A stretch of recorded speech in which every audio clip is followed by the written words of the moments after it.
Hello, everybody, and welcome to another episode of the Guardians of the CLE Podcast. I am your host, Melanie Kirby. With me here, as always, is my co-host, my double play partner, James Ellifritz. And lucky for me and all of you listeners, he left his annoying blowhorn in the other room. Very nice of him to do. James, how are we doing tonight? Hey, I'm doing pretty good. You know what? This is how you can tell I'm ready for baseball. So this morning, I had to get up early, take my daughter to school, and I was heading to work early. And I went to my phone because I knew there was some WBC going on. And I actually went to YouTube TV. I put the Panama Chinese Taipei game on my phone, at least so I could listen to it on the way to work. And Yeah, it I was went kind of to I went to kind of neat bed. that Mariano Rivera was there too. Yeah, Was he at the threw out game. the first pitch, right? Yeah. Yeah, I went to sleep watching some of the Netherlands-Cuba game. I was hoping our boy Richie Palacios would play. He wasn't in the lineup game one. And then I woke up and the Chinese Taipei game was on. Yu Chang, old friend, had a big hit in that one, but they still lost. Panama nets their first ever World Baseball Classic win. So happy for the folks in Panama. That's a super cool monumental win. But yeah, any of you who watched the Netherlands-Cuba game last night can relate to what I said in my opening. There was a guy right behind home plate blowing a blowhorn after every single pitch. I saw people tweeting, they're like, this guy has ruined the World Baseball Classic for me. Like, I don't even want to watch it anymore. I was in the other room and my fiance comes in and she's like, why are you watching the game on mute? So I unmute it and she's like, what the hell is that? Like, obviously, and it just shows you, James, people internationally get so much more hype for baseball than we seem to here in the United States. Do you think the speed of the game has anything to do with that? Because I see a lot of people talking about the pitch clock, how it makes such a big difference. We don't realize how slow the game of baseball has gotten up until this new pitch clock this year, but you can tell in the WBC. Honestly, I don't think so at all. I think it has more to do with culture, the way the game is celebrated in different countries. And I think it relates to, if you think about the World Cup of Soccer and the amount of fans that show up for that and the chants that are going on. And I think, since I didn't see the video, I got to ask you, was this horn one of those, I forget what it's called, vuvuzelas or something? Yeah, it had like It's like a long horn that. it had a hook at the end. It was the real deal. Oh. It was authentic. Like, he was ready and he was sat in his seat and he was dedicated. Like, I think his wife or someone's trying to talk to him and he's like shooing her away. Like, no, I got to get it after every single pitch, honey. And Could you like, tell? what's funny is the other people in the row didn't even seem to be bothered by it. They're just like, they didn't even look over at him. They're just like, oh yeah, this is a normal day at the ballpark. If they had AirPods, they probably had them in at some point. You would get ushered out if you did that in a major league ballpark. I guarantee you some Karen in the stand, somebody would be upset. Somebody would be like, you need to get this person out of here. They're disrupting my in-game experience. You know, I think the horn, though, for the Mets, for Diaz in New York, that's The something trumpets. it's kind of like this, maybe a segue into more of it in the Major League Baseball this season. Yeah. Because we have so many different nationalities playing Major League Baseball. I'd love to see it. I think it adds spice to the game. Yeah. So that's definitely been interesting to kind of see. Just a quick World Baseball Classic update as it relates to the Guardians.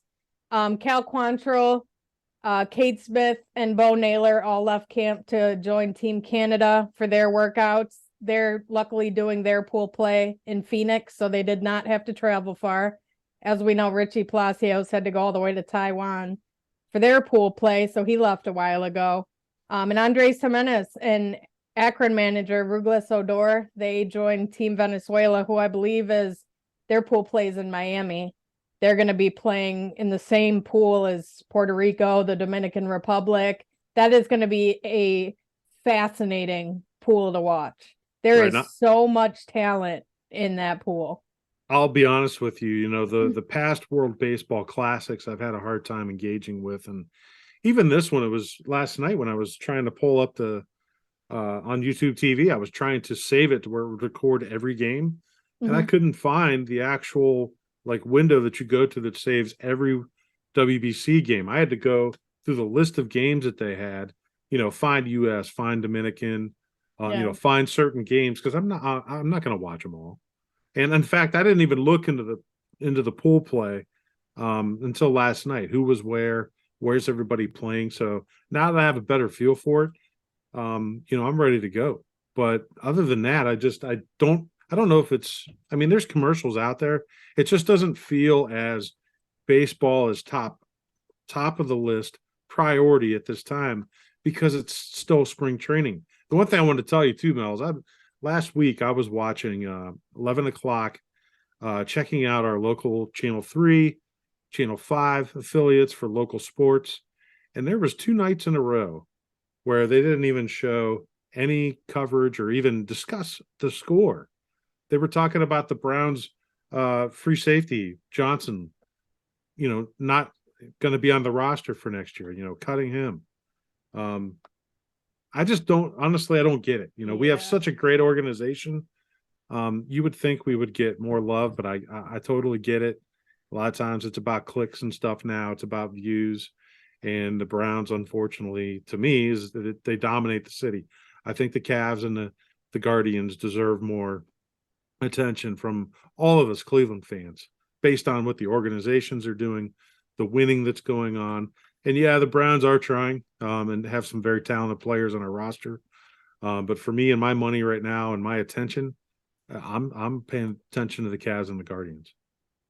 Yeah, and that's always been a gripe of mine, because even when the Guardians were making their playoff push, August, September, October, the Guardians never dominate the airwaves.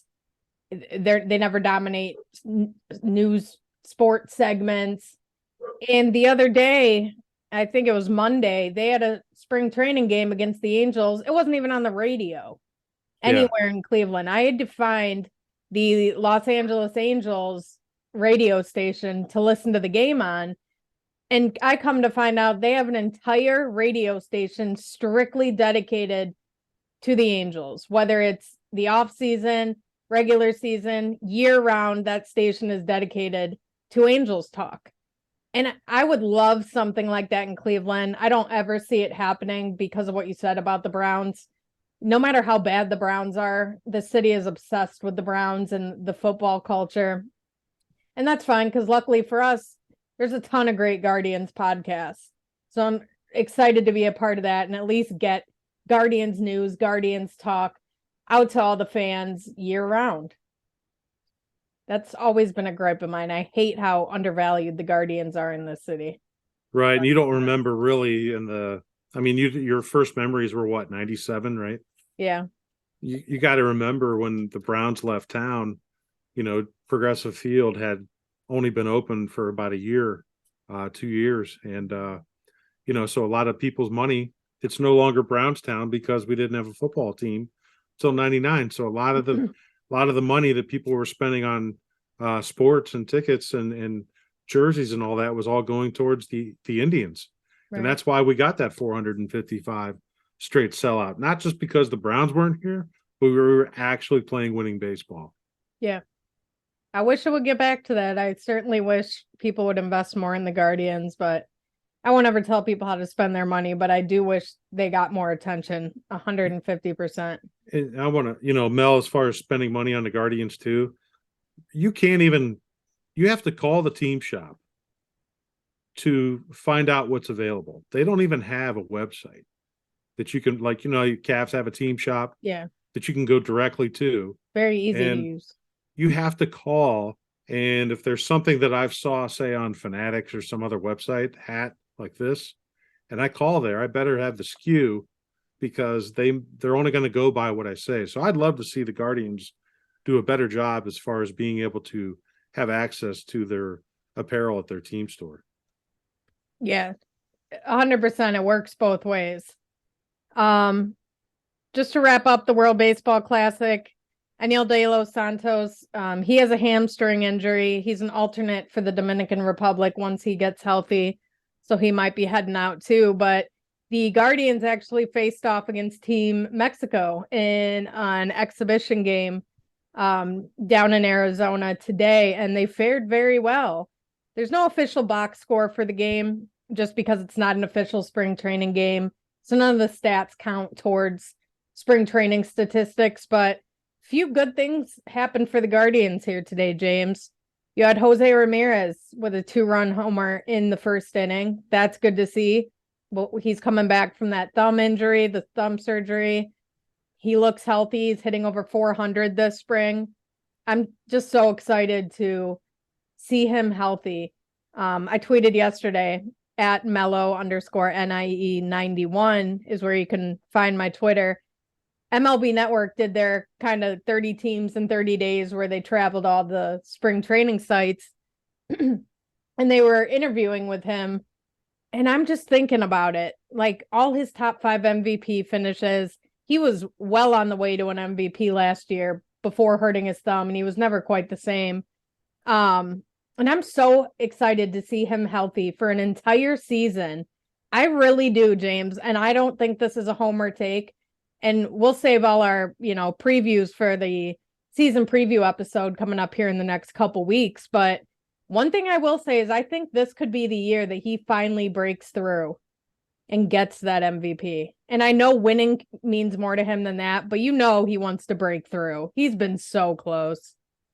Yeah, now that he has, Josh Bell behind him, which is a huge deal. But then also even on the days where maybe Naylor's back there behind him, Naylor's going to have a better season with the shift gone too. So Jose should see more pitches.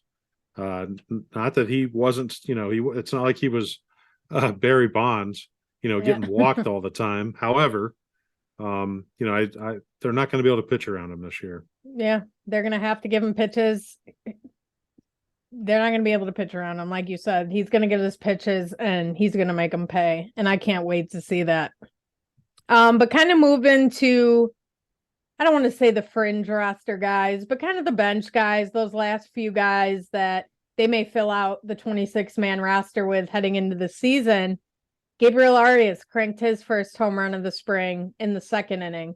Yes, it won't count towards his spring stats, but that's so good to see from him. We mentioned on last week's episode how Arias and Tyler Freeman are getting their time in the outfield just to give them some versatility, make sure they're getting at bats. But, I know Gabriel Arias had a good spring last year too, but that experience he got in the second half last year and just being on the postseason roster, picking up a postseason base hit, I think that's going to be such valuable experience for him heading into the season. And I really think he's going to give them no choice but to give him every day at bat somewhere, somehow, whether it's one day at third to give Jose a day, one day at second, one day in left field to give Quan a day off.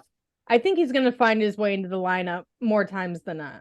Yeah, I think offensively that won't be an issue adjusting, but he has 2 throwing errors this spring. So I don't know, maybe he's pressing a little bit. It's only been third base, I think he played. Have you seen him out in the outfield yet? Curry. I think he's played a game out there. I don't have any defensive stats for him out there. Yeah. But third base, he botched that grounder on Monday, and the Angels had that big inning, which essentially won him the game. Of course, Xavier Curry was the guy on the mound. Dude just gets beat by bad luck all the time so far. Hopefully that's not another police act situation where his first start was pretty good. Or not start, but his first scoreless innings. His first appearance, yeah. Yeah.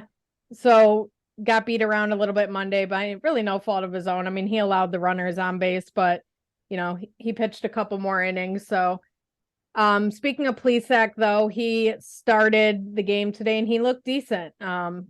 He earlier this spring, I want to get the stats because this was crazy when I read this. Well, we know the stats early on, the first few appearances were not positive. Yeah, there was like a number he had. I can't find it right now, but he'd given up like 5 runs in both his starts. Something crazy like, oh, he's allowed 5 earned runs on 8 hits in 4 spring innings so far. And that's from Cleveland.com. He's walked a pair, struck out 4.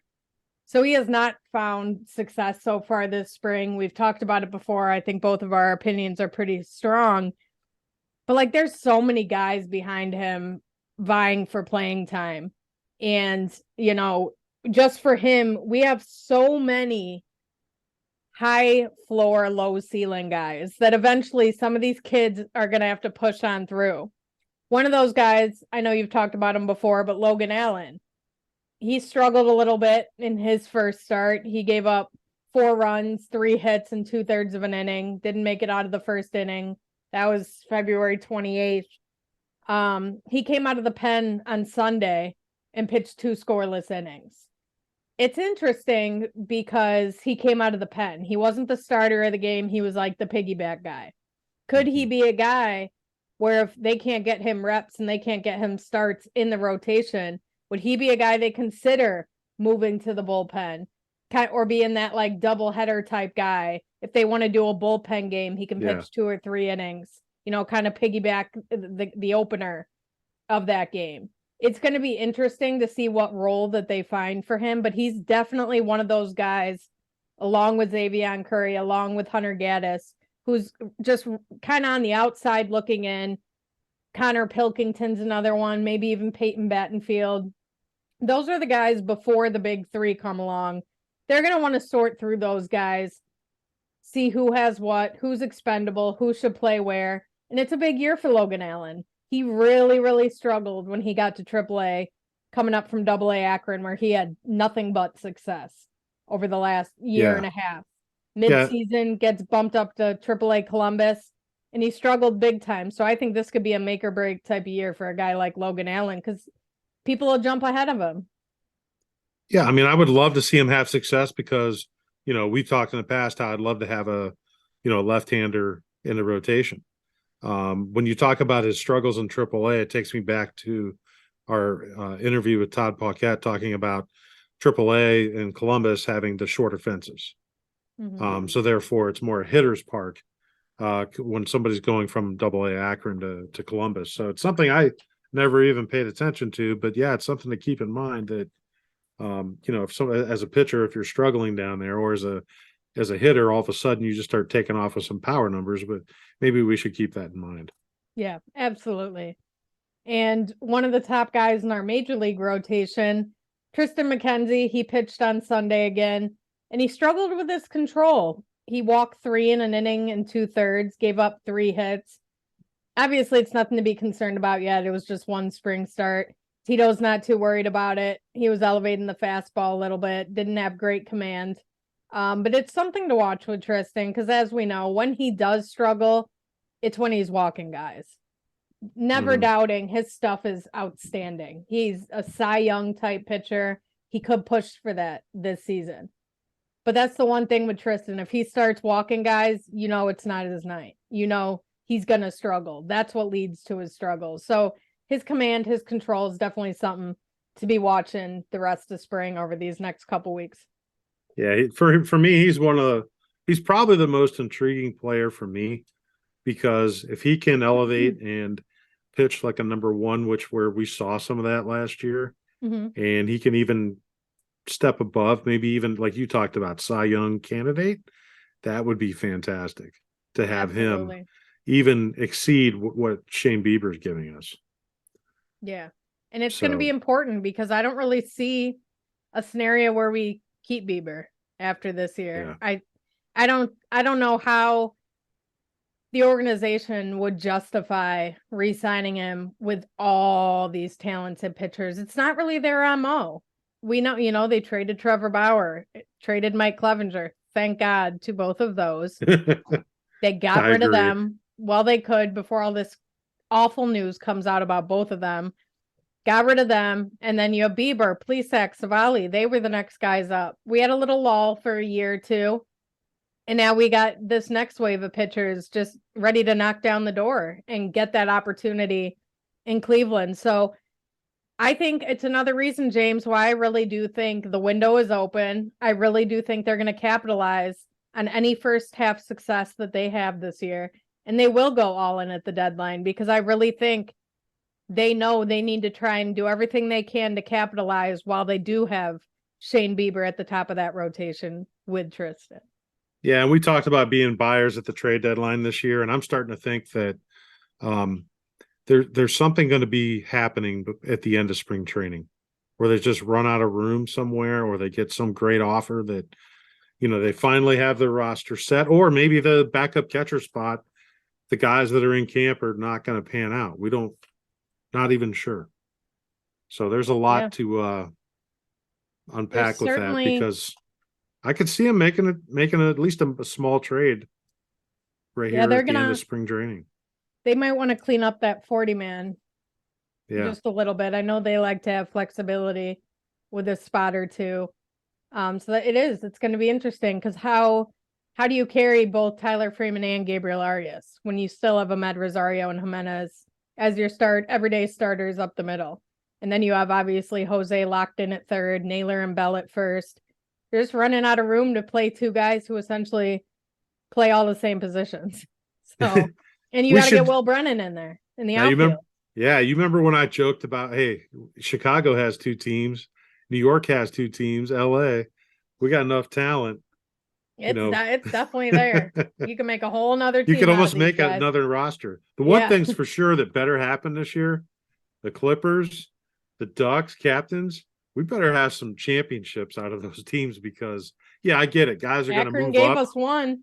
But we got enough depth that we should have some championships in the minor league level. That's not where I want them. I want them in the major league level. However, as all of us in Northeast Ohio have an opportunity to go to some of our minor league parks, we should see some good quality baseball through the entire Northeast Ohio. I mean, that Akron team that won in 2021 was insane. I mean, you had George Valera, Brian Rocchio, Tyler Freeman, Bo Naylor, Espino was there, I think. Gavin Williams came up and made a start even, maybe. Or maybe his was last year. But their pitching staff, Battenfield was starting there. I think Pilkington was starting there. Logan T. Allen was starting there. I mean, insane. Micah Pries was there.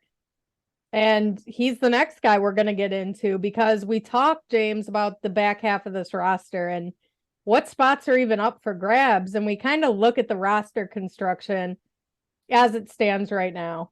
And we know our starting lineup. We know, who the opening day starters are going to be, barring any injuries. And they ran them out there today against Mexico. But then you have to fill out your bench still. And could a guy like Micah Pries, whether it's out of spring training, which is unlikely, or at some point through the season, we talked a couple weeks ago about who's going to be that guy that just kind of forces the organization's hand in spring training. Who's really going to make a name for himself, and whose play is going to do the talking.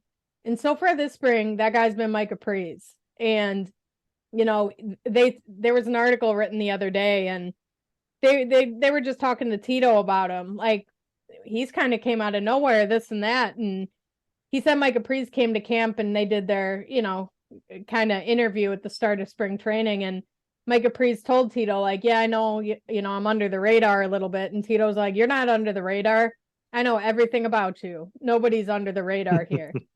And we know how Tito loves guys with versatility, right? That's one of his biggest things. He likes guys who can play kind of all over the place.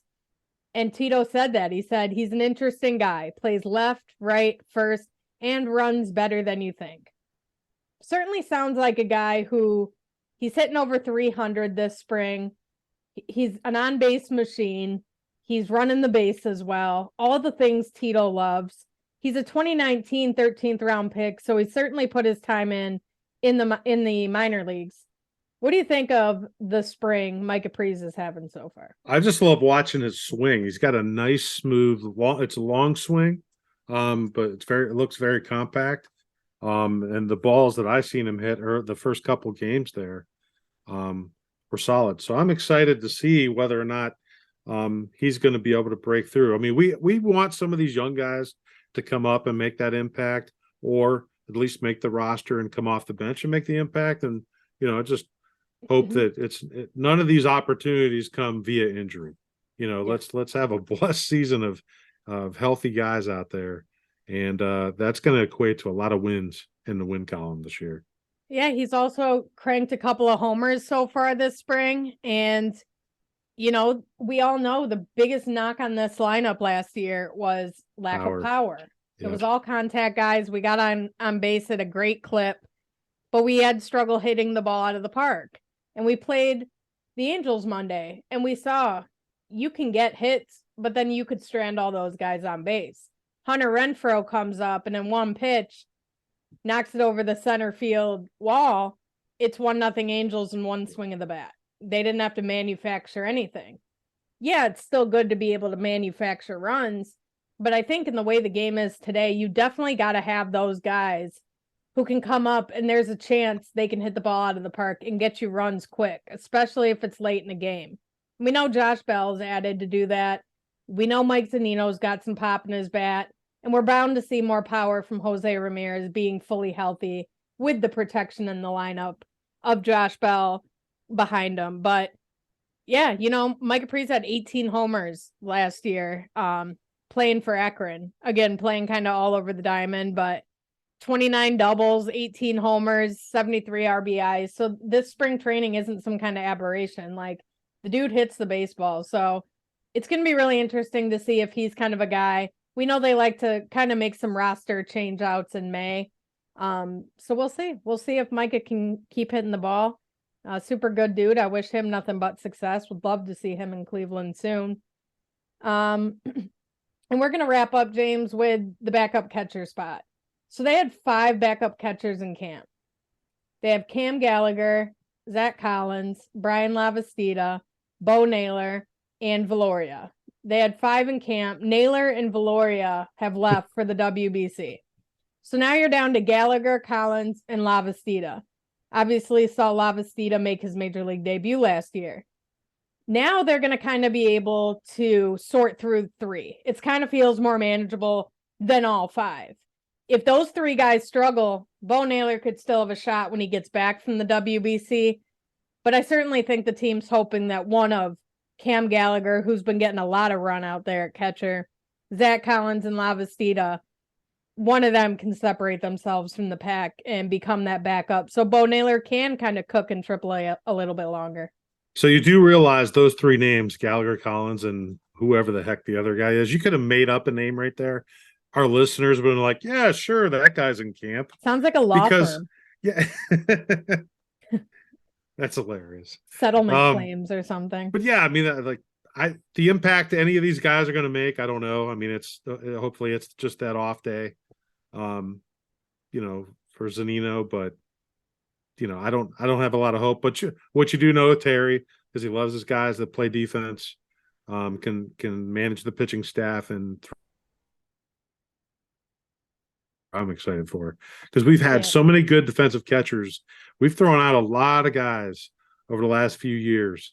And so I'm really curious to see how many guys we can get thrown out at second base. Yeah. And we recently drafted our first one since Sandy Alomar and Logan Clark, who we had on about a month ago. So if you haven't listened to the episode with Logan Clark, make sure you go back and check that one out.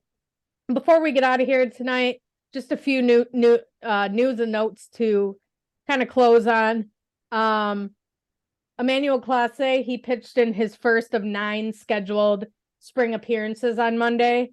He had a 12-pitch scoreless inning, looked fantastic. And that's Carl Willis's plan for him to kind of ramp him back up, because I'd kind of wondered why we hadn't seen him yet this spring. Well, that's why he's only got 9 scheduled appearances. And then the rule change. Oh, and Shane Bieber, he is slated to start the B game tomorrow. So he'll be getting another start in before the season.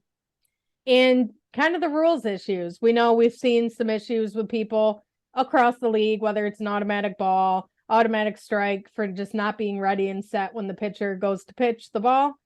We had a kind of a new one recently in a Guardians spring game. Shane Bieber, the aforementioned, was on the mound. And the batter was given an automatic ball because Andres Jimenez had his feet on the outfield grass when Bieber through the pitch. And James, the new rules state, in addition to no shift, infielders also have to have both feet on the infield dirt at the time the pitch is thrown. Is that fair or foul? I'm good with it. I mean, as an infielder, I used to play all the infield positions. You can play and stay on the dirt. I don't really have a problem with that. I do know too, the one thing I haven't paid attention to, except I heard discussed one time, was about the catchers making sure the catcher has to be in his spot too. Yeah. That's something that hasn't been talked about. I forget what the clock is on him, but I didn't even think about that. Where the the catcher has to be in his spot and ready to go at a certain time too. So a lot of moving parts going on to start the season. We're all going to be learning. We wish all the Guardians games were on TV so we could watch more. Annoying. Freaking Bally's. I don't know. Are they going to go bankrupt? What's going to happen with that? Maybe that's why they're not covering all the games, because they can't afford it. I have no idea. At this point, that's all. A lot of the news coming out is about the financial situation. So as long as there's some way for me to watch every Guardians game during the season, I will be happy. I have way too many streaming services. I don't want to pay another $20 a month to watch Guardians games. Put it somewhere, keep it there. It should not be this difficult to get fans to watch the game. That's one of the biggest issues. Major League Baseball cannot help themselves market their own game. It's insane. And I really hope it changes, because I love baseball. That's my sport, always has been my whole life. I'm sick of seeing them shoot themselves in the foot countless times. Getting better, but still, It's room there. for improvement.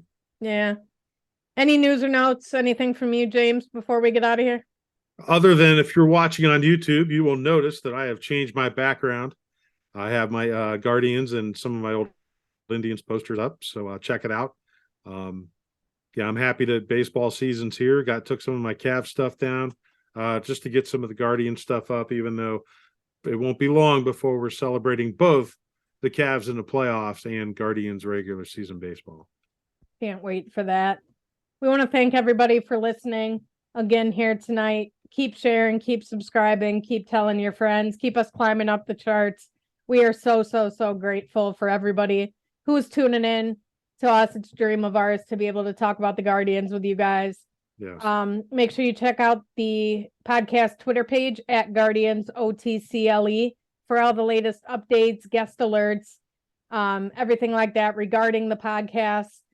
And for all your general sports news, make sure you head over to BelieveLandMediaLLC.com for all our podcasts and written content about the Guardians, Cavs, Browns, high school sports, Buckeyes basketball getting ready to play a Big Ten tournament game against Wisconsin. It's been a very disappointing season. Anything can happen in the tournament. We got March Madness right around the corner. That's that time of year, James. Anything can happen. Why not us, right? March and April, I absolutely enjoy. Between March Madness and baseball. Love it. There's Playoffs so much going on. NBA, The NHL Masters. playoffs. I mean, I'm not a huge golf fan, but the Masters, there's just so much going on.